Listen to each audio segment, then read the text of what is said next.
Les contamos que 560 hectáreas consumidas, una persona fallecida, es el saldo que ha dejado el incendio que desde el viernes afecta a la parte alta de Valparaíso, y desde la oficina regional de la ONEMI declararon que las llamas se encuentran contenidas, pero no han podido ser controladas en su totalidad. La verdad es que queremos conocer un poco más de detalles al respecto, y para eso recibimos acá en el estudio de CNN Chile al director ejecutivo de la CONAF, Aarón Cavieres, a quien le damos las gracias por estar junto a nosotros. ¿Cómo está? Un gusto, gracias a ustedes. Gracias por el tiempo, porque ha tenido harta pega este fin de semana, sí, bien fuerte. ¿Cómo está la situación en Valparaíso?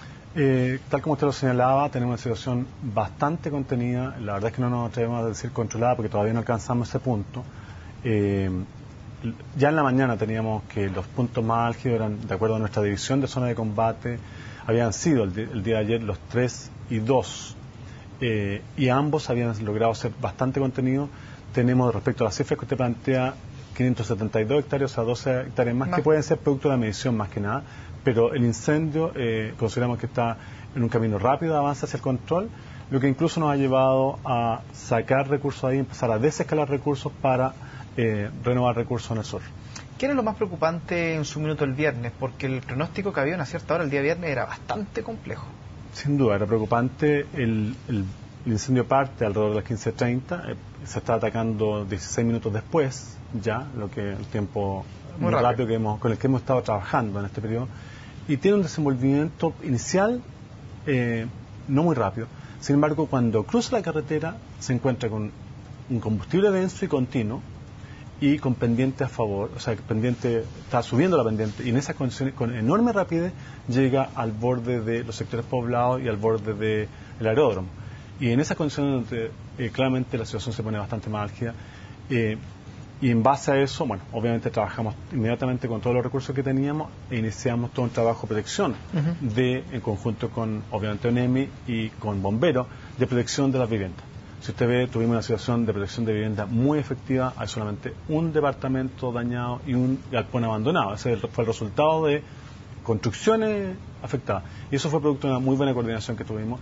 Y paralelamente lo que hicimos fue analizar la situación del país, ver los recursos que teníamos distribuidos, y en función de no dejar situaciones de vivienda amenazada, reasignamos recursos para colocarlos para el combate al día siguiente en Valparaíso. Pero entonces, a esta hora ya la situación en Valparaíso, se podría decir que ese incendio, si bien no está controlado, pero ya el peligro que corría hasta hace horas atrás ya ha ido disminuyendo hasta ahora. Lo decíamos en la mañana. Aquí, primero, respecto a las viviendas, el frente que amenazaba las viviendas está claramente contenido y bastante calmo desde la mañana de hoy día. Hubo un pequeño avance anoche que lo bloqueamos totalmente, y no hay ahí ninguna posibilidad de avance fácil. O sea, siempre puede haber una pavesa, etcétera, pero ese frente, que era el más preocupante, está claramente contenido. Y lo mismo sucede con el segundo frente que nos preocupaba. Hacia el lado está la subestación de abastecimiento eléctrico de todo el conglomerado Valparaíso Viña, que además abastece a las plantas de abastecimiento de agua. Entonces, la posibilidad de que se dañara eso producto del incendio era muy alta, y también colocamos muchos recursos, y por eso los sectores 2 y 3 fueron clave. Y visto eso, es que también podemos decir que hemos bajado significativamente, no, porque nunca podemos decir total hasta no tenerlo extinguido, el riesgo para esas instalaciones. Entonces, en ese sentido, con todo el incendio bastante contenido, nos sentimos mucho más tranquilos. ¿El incendio dónde está en estos momentos, situado principalmente? No tenemos foco activo. No hay foco activo. No hay focos de expansión del incendio. Lo que tenemos, algunos puntos calientes dentro del incendio, para decir, todavía hay alguna combustión interna de restos que van quedando dentro y pequeños espacios, pero no se está expandiendo, que es lo esencial. Buenísimo, pero ¿qué pasa ahora, por ejemplo, aprovechando que esa situación no es que deje de ser preocupante, pero por lo menos está controlado? ¿Qué pasa con el sur de nuestro país? ¿Qué pasa con la Araucanía, el Biobío, en la región de los lagos? Lo primero que quisiera decir es que, como lo señalaba hace un minuto, nuestro modo de operar es de un sistema integrado, flexible, centralizado, que asigna recursos según las prioridades de cada caso y según las situaciones que se enfrentan.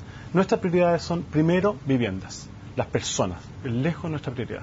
La segunda son las áreas protegidas, y luego el resto de recursos. Esa es la secuencia en que trabajamos. En función de esta situación que usted mismo me señalaba, que era de una enorme preocupación, teníamos entre 4.000 y 6.000 y 16.000 personas que estaban en riesgo, ¿no es cierto?, de acuerdo a diversos análisis que tenemos temprano, se toma la decisión de desescalar recursos al sur y traerlos hacia acá. Pero al hacerlo se analiza punto a punto si hay comprometida amenaza de viviendas en cada lugar que estamos viendo. Y en función de eso es que se saca una parte de recursos y se deja recursos suficientes para asegurar que no tengamos amenaza de vivienda, como primera cosa. Y se traen los recursos, y de hecho dejamos una cantidad de recursos importantes que han estado trabajando estos días conteniendo incendios que además se han ido extinguiendo o conteniendo la mayoría de ellos. Tenemos en este momento una situación en Araucanía de amenaza de vivienda, y por eso es que esta mañana, viendo ya la situación más calma, y también tenemos un incendio relevante en Biobío, en la cordillera, un incendio vegetacional de la reserva, hemos redestinado tempranamente un helicóptero pesado rumbo a la Araucanía, y luego durante la tarde hemos redestinado un avión a la Araucanía y un helicóptero a Biobío y un avión a Biobío. Y así creemos que prontamente vamos a estar en condiciones de llevar más recursos para allá, pero claramente hemos asignado más recursos que los que ya teníamos en la zona para enfrentar las situaciones que estamos viviendo.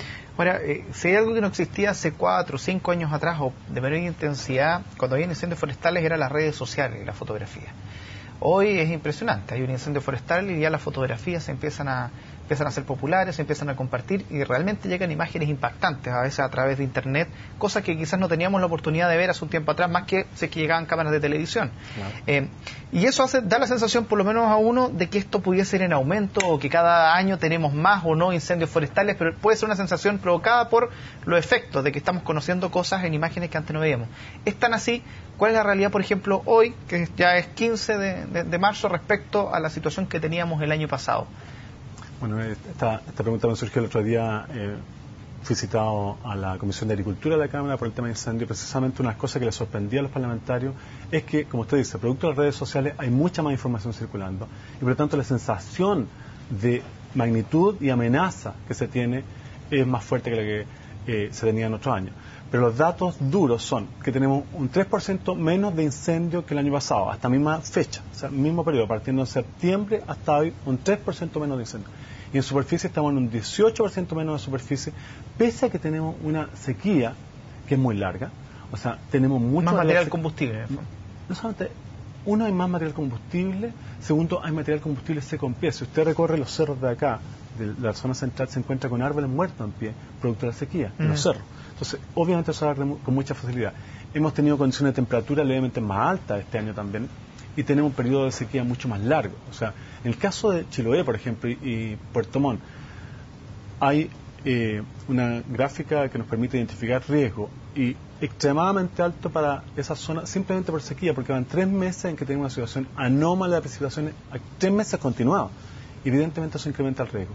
Bajo esas condiciones es que hemos estado trabajando y los resultados son esos. Entonces, los datos duros son eso, más allá de las imágenes que tenemos. Es bueno que haya comunicación, sin duda, es útil en todos sentidos, pero también pedir que tomar los datos duros y juntar las dos cosas para establecer un marco de realidad. ¿Están bien con recursos ustedes o siempre los recursos son escasos? O sea, tenemos lo hemos señalado desde el inicio del año, tenemos la siguiente situación de recursos. Incrementamos el número de horas hombre de los brigadistas. Quisiera aprovechar que decir que han hecho un excelente trabajo. Usted sabe que usted mismo decía, las imágenes son muy fuertes de los fuegos y ellos están trabajando ahí tanto por la población, por la vida, por las personas, como por la naturaleza permanentemente, junto con todo el equipo de incendios de CONAF y junto con la ONEMI. Tenemos un incremento de un 10% del total de personal que hay, pero además se expandió el periodo de trabajo. Incrementamos en 2 meses. Son 10 meses que tenemos contratado una parte del personal hoy día. Antes eran 8 meses. Eso tiene que ver con el cambio climático, por supuesto. Entonces, ya tenemos más capacidades desde ese lado. Por otra parte, pasamos de 7 a 11 helicópteros. Y no solamente cambiamos helicópteros, sino que cambiamos el material. Se trata de material como nuestro helicóptero Sokol, que es el helicóptero de CONAF, que ha probado ser muy efectivo y hemos contratado del mismo modelo o de otros, de tal modo tener una gran capacidad. Y también pasamos de 3 aviones a 6 aviones y además hemos agregado 2 más últimamente para asegurar que estamos en condiciones de enfrentar esta situación. Entonces, en general, toda la parte de recursos se ha incrementado y por otra parte, como lo mostrábamos en este incendio de Valparaíso, lo venimos usando toda esta temporada, hemos agregado mucha inteligencia y tenemos modelos de simulación que nos permiten prever cómo se va a comportar el incendio en base a información de vegetación que existe. Tenemos un catastro de vegetación, eso nos permite simular la vegetación y la combustibilidad, de temperatura, humedad, velocidad del viento y relieve. En base a eso es que pudimos anticipar y nosotros dimos la señal que en tanto tiempo más era necesario, el incendio podía llegar a la vivienda y en base a eso se tomó la decisión de empezar a evacuar, por ejemplo. y también en base a eso determinamos cuáles son los caminos más probables de tránsito de las llamas del fuego más poderoso, las líneas de fuego, carrera de fuego le llamamos, y colocamos los recursos allí, de tal modo de bloquear esos puntos. Eso es lo que nos ha permitido evitar que se expanda y contenerlo como lo tenemos contenido. Entonces estamos agregando también inteligencia en este sentido. Y por último, respecto al año pasado, las causas de los incendios son siempre las mismas o principalmente las mismas, que es el descuido o intencionalidad por parte de las personas. Lo veíamos, por ejemplo, por el tema que se dice que el de Valparaíso sería un vertedero clandestino. Entonces entramos en dinámicas más o menos parecidas. ¿Eso se mantiene año tras año? Se mantiene. Lo único que yo agregaría, que desde el punto de vista numérico son muy bajos. Se mantiene que el 99% de los incendios son provocados por acción humana en Chile, y ahí tenemos una combinación de negligencia, que es importante y donde más podemos operar, y también de, obviamente, intencionalidad, que ahí también podemos colaborar denunciando a quienes lo hacen. Se ha agregado un número muy reducido de incendios, pero de alto impacto, que son incendios provocados por la naturaleza por tormentas secas. Tenemos hasta el momento 15 incendios por tormentas secas en alta cordillera. Con frecuencia no sucede que son dentro de áreas de reserva o áreas que son de muy difícil acceso terrestre y por lo tanto cuesta mucho más contenerlo. ¿Qué es una tormenta seca para lograr contenerlo? Sí. Una tormenta seca es una tormenta eléctrica, caen los rayos pero no hay lluvia.